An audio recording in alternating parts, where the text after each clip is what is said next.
Guys, আমার তরফ থেকে সবাইকে নমস্কার। আমি আজকে এসেছি লতি বানাতে, মতলব কচুর লতি। এখানে নিয়ে নিচ্ছি একটা আলু, শুকনা মাছ, দুটো পেঁয়াজ আর লতি। তারপরে আমি এখানে নিয়ে নেব কাঁচা লঙ্কা বাটা, রসুন বাটা। তারপর আমি এখানে এই মশলার মধ্যে দিয়ে দেব হলুদ, আধা চামচের মতন হলুদ নিলাম, 1.5 চামচ শুকনা লাল মির্চি, তারপরে নিয়ে নিলাম লবণ। তারপরে এই হলো আমার আজকের রেসিপি। তারপরে এখানে একটা পাত্র বসিয়ে নিয়েছি, যেটা আমি কচুর লতিটা হাফ বয়েল করে নেব।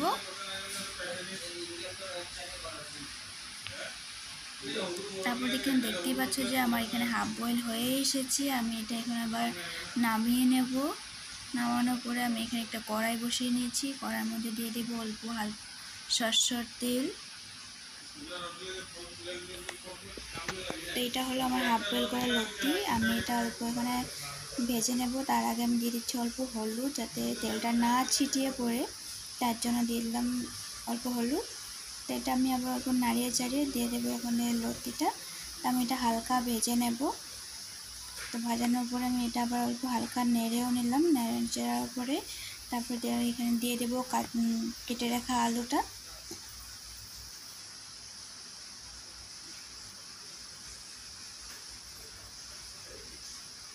তারপরে কেটে রাখা আলুটা দিয়ে লতি দিয়ে অল্প আবার হালকা আমি ভাজি করে নেব। এতটা ভাজি না, মানে হালকা ভাজি। তারপরে এটা আমি আবার নামিয়ে নিলাম। নামানোর পরে তারপরে দিয়ে দিলাম আবার সরষের তেল। দেওয়ার পরে আমি এখানে দিয়ে দেবো পেঁয়াজ। দিয়ে দিলাম পেঁয়াজ।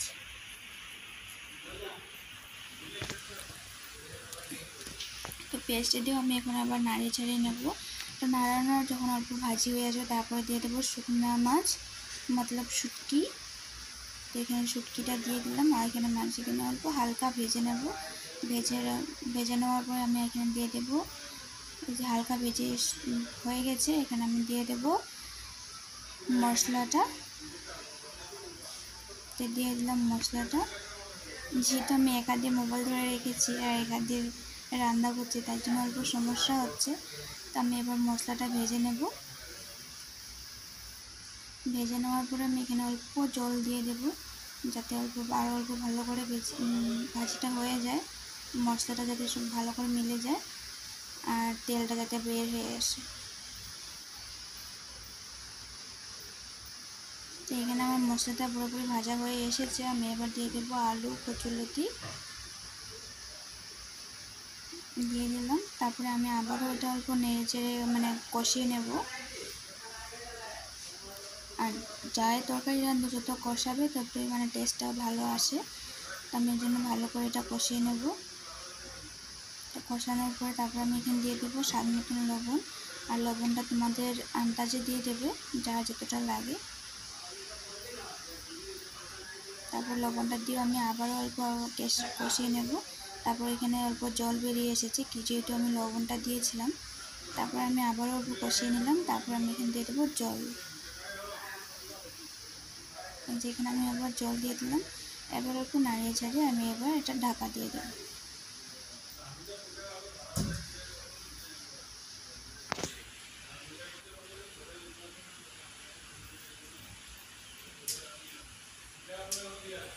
তারপর আমি এখানে ঢাকা দিয়ে দিয়েছি। আর যেহেতু এখানে অল্প ভাত লেগে গেছিলো, তো এটা সরিয়ে নিলাম। তারপর আমি অল্প লো ফ্লেমে রেখে, আর এইটা হলো আমার রেসিপি। কালারটা অনেক ভালো এসেছে আর খেতেও হয়তো অসাধারণ হবে, কারণ সেন্টটা অনেক এসেছে। আজকের জন্য সবাইকে বাই। আমি আমার নতুন কোনো রেসিপি নিয়ে আসবো।